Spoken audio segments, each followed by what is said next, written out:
there are two states of being lonely, of feeling lonely, right? You can feel lonely temporarily because of a circumstance, something that happened, something that is a temporary change in your life or something that came up can make you feel lonely. And then there are people who are constantly living in that state of loneliness. They actually have a feeling of loneliness in their heart, right? No matter, they could be in a big crowd, they could be in a party, they could be by their family, everybody laughing, they hear the laughter, but still there's like a, almost like a numbness and a still feeling separated from the people around them and disconnected. So you're with people, they are around you, they're laughing, they're talking, but you are still feeling disconnected and alone, right? So I'm going to go through first the common things that cause people to be temporarily lonely, and also the things that make people feel lonely for a long period of time, right? Where you can actually call it a state of being where this person is, I would call it suffering from loneliness, because I don't believe it's something that is normal if it's going on for too long, right? So here's the number one, right? There are few, these are temporary states that make people lonely. If you lose someone, if you lost someone close to you, like your mother, your father, your sister, the loss of someone close to you can really send you in a state of feeling lonely, right?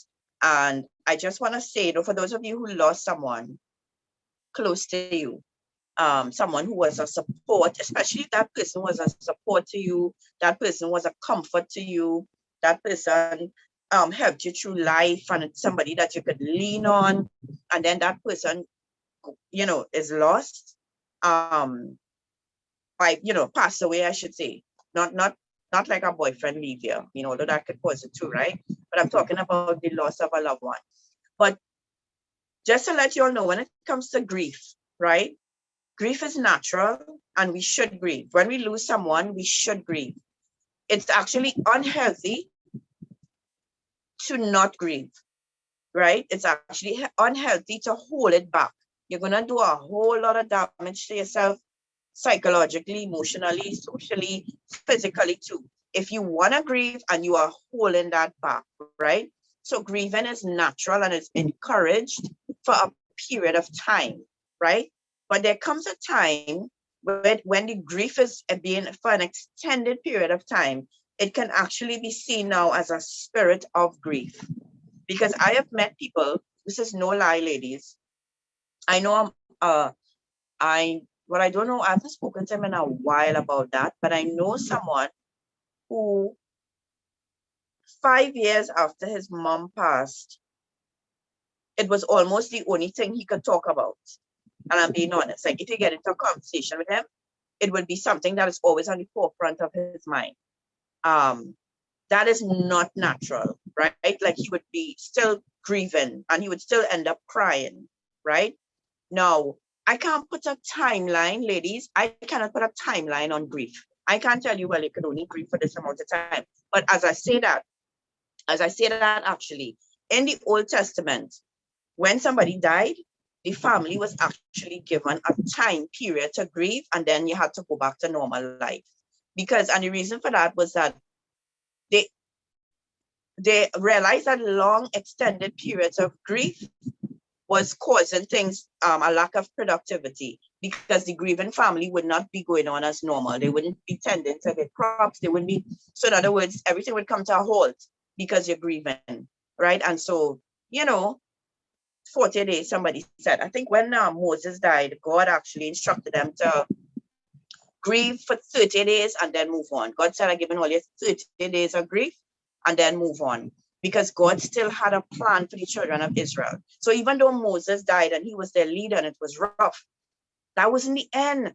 That was the end for Moses on earth. That was it for Moses. But that the people who are left behind when somebody passes away, that is not the end for you. And it's a plan of Satan to have you grieving and to have you in a state of grief for a long period. So your life comes to a halt too. You're alive, but it's like you're dead because you're not moving on, right? So there's a time for everything, ladies, and grieving is natural and you should do it, but not for an extended time. And again, I'm not saying that there is a period. The Bible gives us a little idea. 40 days, God told them 30 days for Moses. But again, I'm not saying that at the end of 30 days, you say, right, you know, I'm done with that, let's move on. Life don't work like that. I lost my mother. She was fairly young. I was very close to her. I had to cut my grief short because I found out that I was pregnant actually less than a month after my mother passed. I found out that I was pregnant. And boy, my mother wanted a grandchild. So that would have been her first grandchild, right? And the reason why I had to cut my grief short is because I did not want to be in a state of grieving while pregnant. I didn't want to affect my baby in my womb. So I didn't want my spirit to be in a state of just grief constantly while I'm carrying my daughter. And so I had to will myself to not grieve in that way, where I crying all the time. And I had to cut it short. And I did that because life was going on for me. And I knew my mother wouldn't want me to be pregnant and grieving. That would be the last. She gonna come back, she'd tell me, no, we're doing girl, right? So I had to cut my grief short because life was going on, and I had a new life in me that I had to now be concerned with, right?